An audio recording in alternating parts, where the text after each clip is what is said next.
Right, let's turn our attention to a campaign we've been following for quite a few years now, and in particular, Solent Waspi tell us about the latest in their campaign.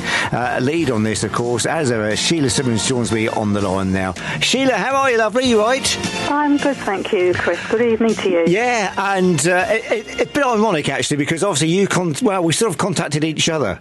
Yeah. About this, because there's so much about, obviously, Solent Waspi. I thought, got to get Shelagh on, and I read your mind, so you were looking to contact us. But it's been a busy couple of weeks for Solent Waspi. What's the latest there in the campaign, yeah. Shelagh? Well, we're back on the Waspi roller coaster yet again, Chris.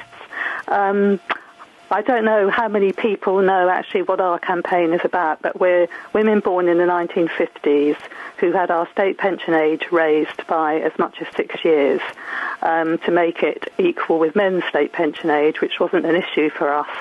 But the DWP, the Department for Work and Pensions, made a right pig's ear of telling us. In fact, they didn't tell us properly. And we took our complaints to the Parliamentary Ombudsman, who found in our favour, who said there was maladministration, there was injustice, and that we should be paid compensation. And the government thus far is refusing.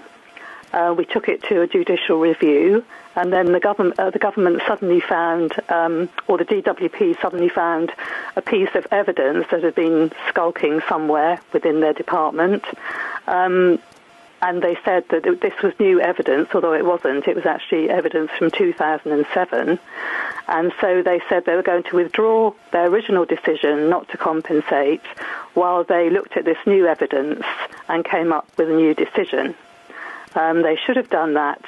They agreed 12 weeks to do that. That should have been by around the end of February, beginning of March. But in fact, last Thursday, on the 29th of January, the Secretary of State for Work and Pensions, Pat McFadden, made an announcement in an almost empty Commons chamber, because it was on a Thursday when most MPs would be back in their constituencies, and he must have known that. He actually stood up and said that the decision they originally took was going to stand, and that there would still be no compensation for us. So that's where we are to date so far then, Shelagh? That's where we are today, yes. So, and it's still rumbling on. I mean, it's quite incredible, isn't it, really? Because obviously, when the current government were in opposition, you were promised, I guess in some ways, all sorts. But, and here we are, I guess real further than you were before.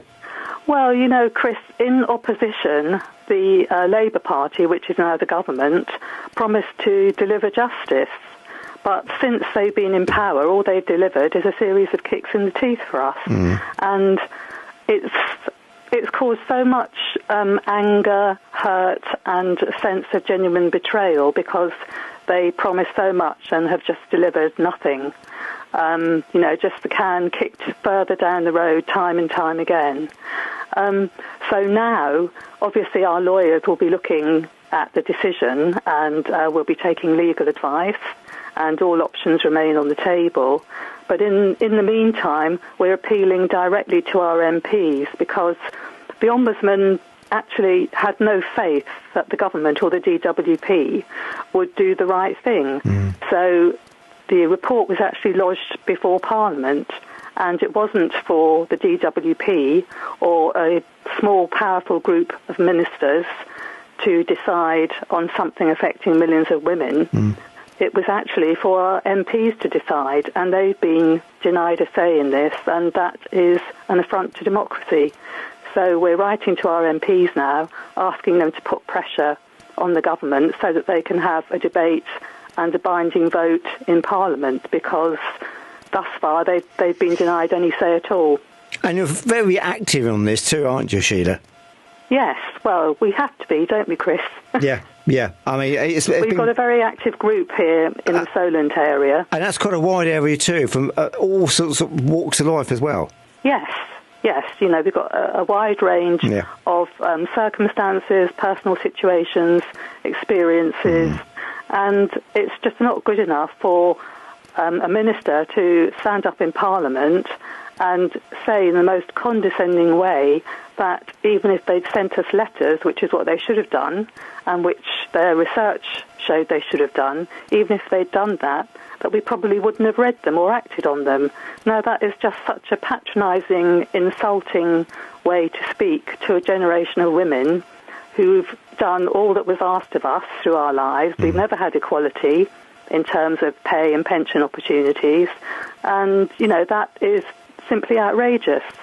Is this likened to the post office scandal in some ways, Shelagh? Well, it's an injustice. I certainly wouldn't compare us with the post office scandal. I mean, those people, some of them went to prison, didn't they? So, that hasn't happened to us. But it is a state-level injustice. So we can compare ourselves with them in that sense. In terms of a very long campaign. I mean, how many years now have you been at this? It's over 10 years. Is it now. Really? That's gone quick, isn't it? And here you are, 10 years on, and as you say, you're still no really further than when you started, which is quite a shame, really, for this particular campaign. Yeah, I think we're further forward in the fact that we've got a great deal of publicity. Yes, and people are listening to you. People are listening to us, and people know who we are. And, we challenged the Ombudsman, first of all, and because we weren't happy with the first draft of the report, and we got that changed. We challenged the government via judicial review, and although that hasn't actually gone ahead because they withdrew their decision to reconsider, we have forced things out into the open, and we're definitely not going away. We're not giving up. We've come this far, and basically there's been a triple whammy of contempt in Parliament. There was contempt for us in the decision last week. There was contempt for Parliament in not giving MPs a say, and contempt for the Ombudsman, who is the independent watchdog. So we've had that, that's a triple whammy. And there's also been a triple whammy of incompetence on the part of the DWP, because the first level of incompetence was when they failed to inform us. The second one was when this piece of evidence was found that they hadn't considered before, that hadn't been shown to the minister.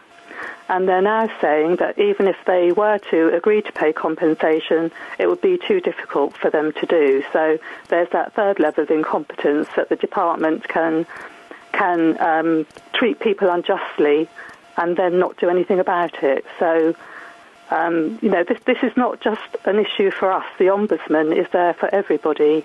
And we feel if the government can treat the Ombudsman and us in this way, they can do it to anyone. And are people still coming forward? Yes, definitely. Even now, people are still coming to you now and saying they've got they're in the same situation as you. Yes. Yeah. It's really when there's a life-changing or life-impacting policy like that introduced, especially for a group of women who, mainly it's women who are dependent on the state pension. If anyone is dependent on the state pension, it's a woman. And of course, we didn't have the opportunity to build up private pensions that men have. There's still a huge gender pension gap. So the DWP actually acknowledged that it didn't meet its own standards in terms of communication.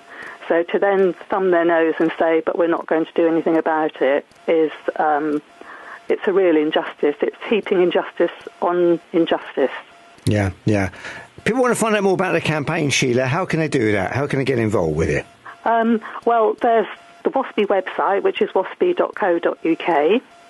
And on there are template letters for anyone to write to their MPs. There's an interactive map where you can find out who your MP is.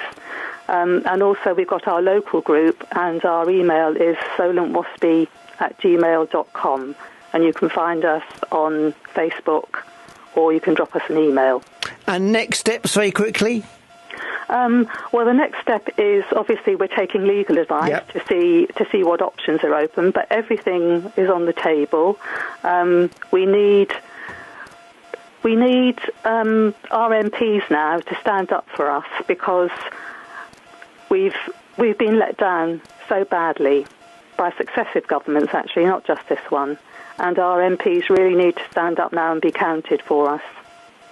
We watch with interest on that one, Sheila, as we do always, and it's nice to come back to stories like this, and I'm sure we will in 2026, certainly, Sheila. But Sheila, thanks for coming on tonight and tell us the latest on that, and we'll talk later on in the year, I'm sure. But Sheila, for now, thanks for coming on tonight, and regards to everyone there, in regards to everyone involved in Solent Waspi too. All right, we'll talk soon, Sheila. Look after yourself, lovely. Thanks very much, Chris. Take care. Bye-bye. Bye, lovely. Bye-bye.